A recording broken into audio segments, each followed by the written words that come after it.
This is chaos, and this as well, but what if it isn't? Henrik Rydstrom had this to say about this playing style and about having fun playing football. That was also my feeling when we played, that we could do so much more than we were being allowed to do. When I played with my friends when I was younger, I played in a totally different way to how I played when I played professional football, he told Sky Sports. According to the man himself, the tactical epiphany came in 2006 when his club, Kalmar, played against FC Twente in the now extinct Intertoto Cup. FC Twente passed Kalmar off the park, all the while Henrik Rydstrom was asked to play a rigid, waiting and defensive game, blocking the passing lanes as much as he could. We did not have the ball at all. We had been taught that football was all about defending, counterattacks and set pieces. According to him, it was wanting to break away from this style of play that pushed him to look for innovative ideas, which led him to discover Fernando Diniz and his style of play.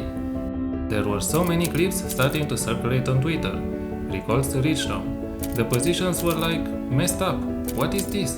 Henrik Rydstrom told Sky Sports. Studying Fernando Diniz's style of play helped him implement something that was virtually non-existent in European football at the time. A footballing approach based on relationism makes the players be in positions they wouldn't normally find themselves in. Before we go deeper into the tactic, you should know that I used it playing in a save with Manchester United from the 2007-2008 season. The database was created by the mad scientist. Make sure to follow him if not already. The base formation can be the most basic one. The important thing is choosing the right roles and duties for the players to determine the match engine to replicate the way Henrik Rydstrom's Malmo plays. So, we have a 4-2-3-1 formation, sort of. It is an asymmetric 4-2-3-1 that would help recreating the movements the Swedish team creates. With the sweeper keeper on attack duty in goal, the goalkeeper must be good in goal, obviously, but also a passing option for his teammates. In front of him, we have a wingback on support, two ball-playing defenders on defend duty, and an inverted fullback. According to the way Malmo play, the right-sided wingback is asked to go up the pitch when the team is in possession. And the way the formation is made, the pitch will tilt more to the left side, overloading that part, creating room for the right-sided players to attack into. The inverted fullback was chosen as it will help forming the back three when in possession, guarding against the opposition's counterattack. The wingback is told to cross from byline, dribble more and stay wider. The first two player instructions ensure that this player will go up the field when his team is in possession. One defensive midfielder and one roaming playmaker on support duty. The defensive midfielder is told to take more risks, while the roaming playmaker is told to dribble more and move into channels. This player is the heartbeat of this tactic. He should be the one moving up and down and left to right on the pitch, linking up play and ensuring the possession of the ball is kept. The right-sided winger is a trequartista. The role was chosen as he must be able to roam from his position and find the best channels to attack into. A roundator was my first idea, but a roundator finds the open space only on his designated flank. The player is told to stay wider. And an advanced playmaker on attack and a roundator make up the attacking midfield trio. The advanced playmaker is assigned on attack duty as he must become the second striker of the team. As mentioned, the roundator is expected to take advantage of any open space on his designated flank, tackle harder for the advanced playmaker, and hold up ball for the roundator. The roundator must hold up the ball so the playmaker, the advanced playmaker and the striker could be integrated into play efficiently.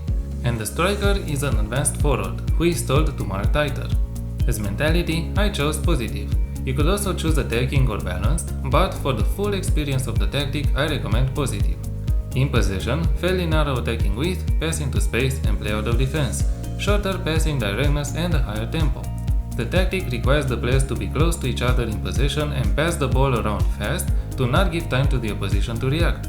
Low crosses work the ball into the box and run a defense. In transition, counter press, counter, and distribute the ball to the defense through short kicks. Out of possession, a high press and a higher defensive line. Trigger press much more often, prevent the goalkeeper short distribution and get stuck in.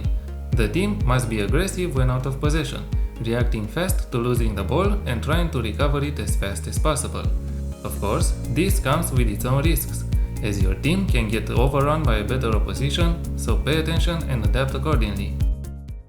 This tactic has helped me dominate the Premier League, finishing with 102 points and scoring 137 goals while conceding only 28. There is a reason for me playing a retro database save, as Manchester United had world-class players in their team at the time. And if the tactic is supposed to work properly, it will surely do with a team like the English one. And as we can see, it did. Henrik Rydstrom's style of play is a refreshing one in a world of football where the players are mostly asked to stick to one area of the pitch and one role.